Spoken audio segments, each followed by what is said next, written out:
ನಾವಿನ್ನು ಬರ್ತೀವಿ ಗೌಡ್ರೆ. ಚಂದ್ರಪ್ಪ, ಎಲ್ಲಿಗೆ ಹೋಯ್ತಾ ಇದ್ದೀರಾ?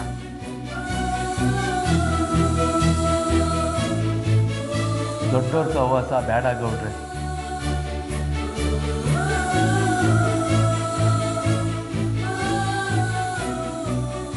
ಒಟ್ನಾಗೆ ನಮ್ಮ ಯೋಗ್ಯತೆ ಮೀರಿ ಈ ಹಟ್ಟಿ ಸಂಬಂಧ ಬೆಳ್ಸಕ್ಕೆ ಬಂದಿದ್ದು ತೆಪ್ಪು ಅಂತ ನಮ್ಗೆ ಈಗ ಅರ್ಥ ಆಯ್ತು.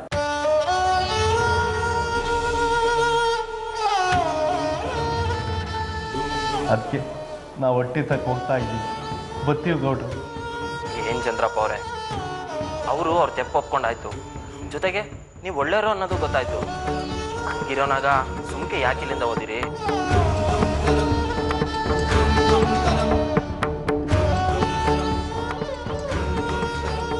ಅಲ್ಲ, ಈಗಾಗಲೇ ನನ್ನ ತಮ್ಮಯ್ಯಂಗೂ ನಿಮ್ಮ ಮಗಳಿಗೂ ಲಗ್ನ ಆಗಬೇಕು ಅಂತ ಇಳೆ ಶಾಸ್ತ್ರ ಆಗೋದಲ್ವೇ? ಹಂಗಿರೋನಾಗ ನೀವಿವಾಗ ಅದನ್ನು ಮುರಿದು ಹೊಂಟು ನಿಂತ್ರೆ ಹೆಂಗೆ ಹೇಳಿ? ದಿಢೀರಂತಲೇ ಅಲ್ವೇ ಗೌಡ್ರೆ ನಮ್ಮ ತಲೆ ಮೇಲೆ ಕಳ್ತನದ ಬಂಡೆ ಎಳ್ದದ್ದು?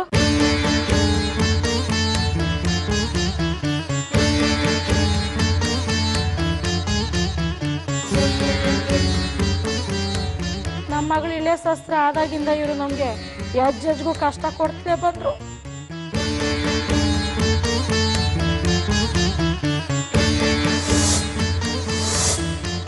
ನಾವು ನಿಮ್ಮ ಮಕ್ಕ ನೋಡ್ಕೊಂಡು ಎಲ್ಲ ಸಹಿಸ್ಕೊಂಡು ಬಂದು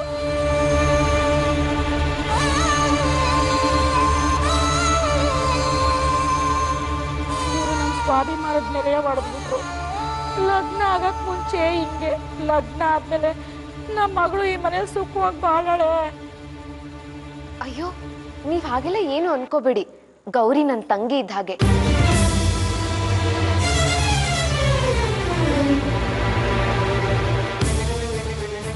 ನಾನು ಅವಳನ್ನ ಚೆನ್ನಾಗಿ ನೋಡ್ಕೋತೀನಿ, ನಾನು ಅವಳ ಜೊತೆ ಇರ್ತೀನಿ.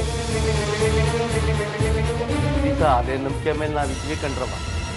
ಯಾರಿಲ್ಲದೆ ಇದ್ರು ನಮ್ಮ ಮಗಳ ಜೀವನಕ್ಕೆ ನೀವು ಬೆಂಬಲವಾಗಿ ನಿಂತಿರ್ತೀರಿ ಅಂತ ನಾವು ತಿಳ್ಕೊಂಡಿದ್ವಿ.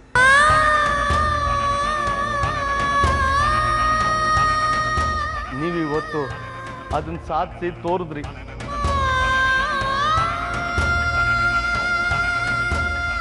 ಮನ್ಸುಗಳು ಸರಿ ಇಲ್ದಿರೋ ಜಾಗದಲ್ಲಿ ಉಸಿರಾಡೋ ಉಸಿರು ಈ ಸಹ ತುಂಬಿಕೊಂಡಿರುತ್ತೆ.